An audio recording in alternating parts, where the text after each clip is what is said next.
Hey everyone's Ryan here. So it's been a couple of weeks or so.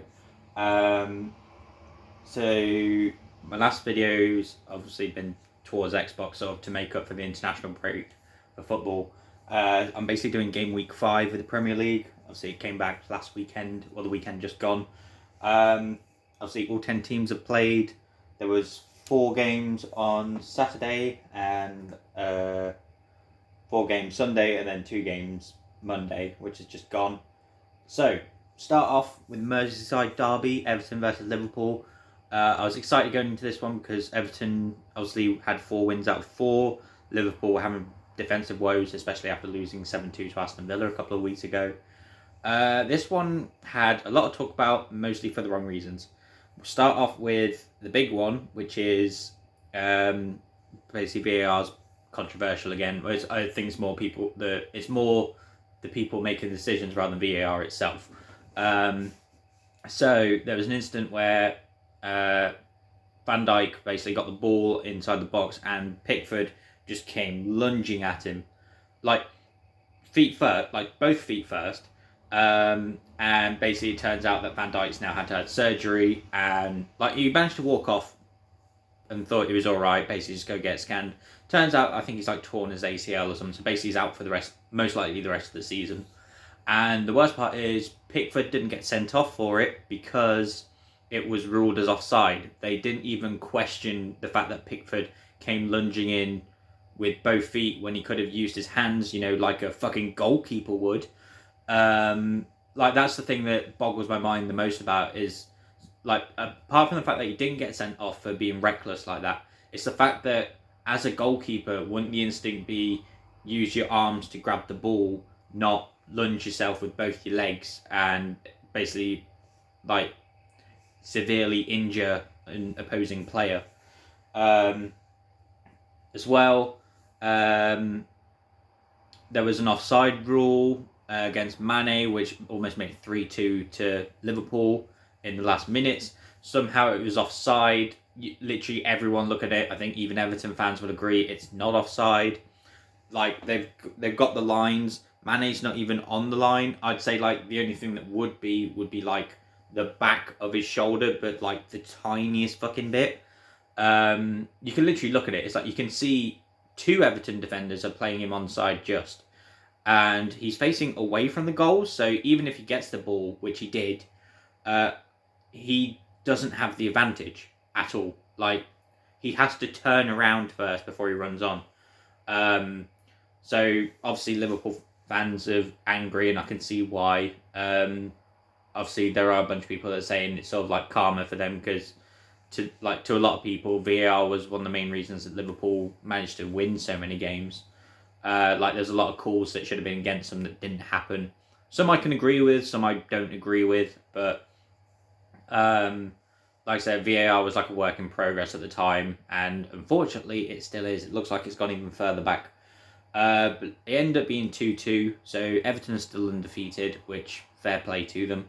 Richarlison got himself sent off for a tackle that was like late. So basically the whistle had already gone and he went flying in for a ball, got the player, so he got himself sent off, which didn't help me because I had him in my team.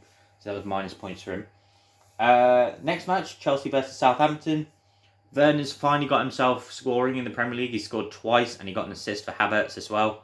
Like it was strong showing by Chelsea. I believe Kepa was in goal for this one because I think Mendy suffered an injury.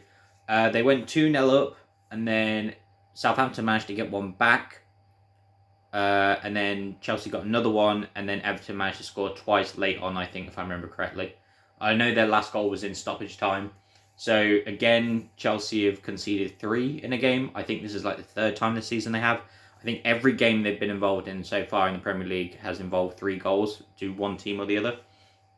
I think apart from Liverpool. I think Liverpool was just 2-0. But it was, I think, like the first game, it was like they lost like 4-3, I think. I think they did, if I remember correctly.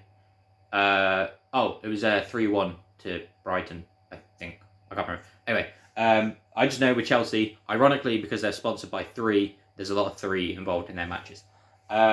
yeah, again, it's like unfortunately a poor defensive display by Chelsea. Southampton, who did struggle first, I think they're maybe picking themselves back up after a couple of transfers. They've got Walcott in now. I think Ings and Adams are sort of back on their scoring ways as they were at the end of the season. Man City versus Arsenal was only 1-0. I think Sterling got the winning goal. I briefly watched the Sky Sports highlights, so I don't know too much about it. I think it was just Sterling scored the one goal and that was it. And then Newcastle versus Man United. 2 minutes in, Newcastle get a goal through a Luke Shaw own goal, and there's everyone thinking that it's going to be the whole Man U Tottenham from a couple of weeks ago again. It ended up being 1-1 at one point. I think Fernandes missed a penalty at one point, but then he also scored one. And then in the last 10 minutes, Man U went to go score 3 times, which was kind of out of nowhere. I think Wan-Bissaka got one, Rashford got one. I think Fernandes got another one. Maguire got the equaliser with a header. And then Fernandes later on got a penalty, missed it. And then he got another penalty, which he scored. Oh no, he didn't score a penalty. Sorry, he missed a penalty, but then he scored a goal. And then Wan-Bissaka scored a goal, and then Rashford scored a goal. So it ended up being 4-1. So on paper, it looks like a recovery for United, but in performance, the fact that they had to leave it late to score 3 times, it's like, why couldn't you do that during the match? Well, they did during the match, but throughout the match, not at the very end. But it's a win for them, so it's a good start. Newcastle unfortunately did lose again. On to Sunday, Sheffield United versus Fulham, 1-1. Fulham went ahead with a decent goal. I think his name was Lookman, I think it is. I slept a majority of Sunday, so I woke up to just check the app to see what it was. I think Sheffield United got a penalty. Billy Sharp equalised. So again, it's 1-1. Crystal Palace and Brighton, another 1-1. Can't remember who scored. I think Zaha got a penalty, and then I think Brighton just scored a regular goal. Tottenham versus West Ham, 3-3 within, I think, 17 minutes. Or it might have been, it was half an hour or 17 minutes. But literally, Son scored in the first minute with a Kane assist. And then Kane scored with a Son assist, if I remember correctly. And then I think Kane scored with Lamella assist. I think. Or it was... I think it was Kane assisted twice, scored once. No, sorry, Kane scored twice, assisted once. Son scored once, assisted once. So they were 3-0 up. And I think it got into the second half, and then West Ham just immediately came back, and the equaliser by... I forgot who it was. Hang on, I'm just going to click on it. It wasn't Lanzini, was it? It was Lanzini. Sorry, yeah, it was. It was... Son scored in the first minute, Kane scored in the 8th and 16th minute, and then they got 3 goals in the last 10 minutes of the game.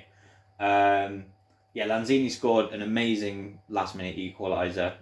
So Tottenham, what we thought was them on a roll, something magical happening. Again, like Chelsea, they dropped their lead when they've got 3 goals, and they drew 3-3. Leicester versus Aston Villa was a very... I think not much happened in the match. There was a couple of shooting opportunities, and it wasn't until the last minute where Aston Villa got their goal. So it was a bit unfortunate for Leicester. That's another loss for them. It's another win for Villa, who I think are second or third now. I think the third, which isn't too bad for them. I'm going to go over the table afterwards anyway. On to yesterday. West Brom versus Burnley was the first game in the 5 weeks that there was a 0-0 draw. Not really much happened. I saw people saying it was a very lacklustre match. And then Leeds versus Wolves was only 1-0. Jimenez got a late strike to score against Leeds. That's Wolves sort of recovered after they lost to West Ham. Leeds unfortunately did lose again, but obviously still showing signs of promise for a good finish to this season, hopefully. Right, we're going to get the table up now so I can go over it. I know that Everton are on top. So Everton are first with 13 points. Aston Villa, they've still got a game in hand. They're actually 4 for 4, so they're the only other undefeated team so far. They've got 12 points. Liverpool are third with 10. Leicester and Arsenal are tied with 9, but Leicester ahead on goal difference. So that's the top 5. Wolves have also got 9 points as well, but they're in a goal difference of -2. At the bottom, Fulham, Sheffield United and Burnley are all in the relegation zone with 1 point. West Brom ahead of number 2, and then Brighton's got 4. Man U are 15th with 6. So essentially they've won 2, lost 2, which isn't a good look for United. But again, early season, we'll see what happens. But yeah, that's pretty much going to be this video for Game Week 5. I'm going to do another video which I'm uploading after this one. It's going to be about what they decide to try and introduce, and basically my reaction to it and people's reaction to it, and basically I'm going to go over like a mini rant. But yeah, like I said, the video will be up. So thank you for watching this one. I'll be back next week with Game Week 6. Hope you enjoyed this video, and like I said, I'll see you in the next one.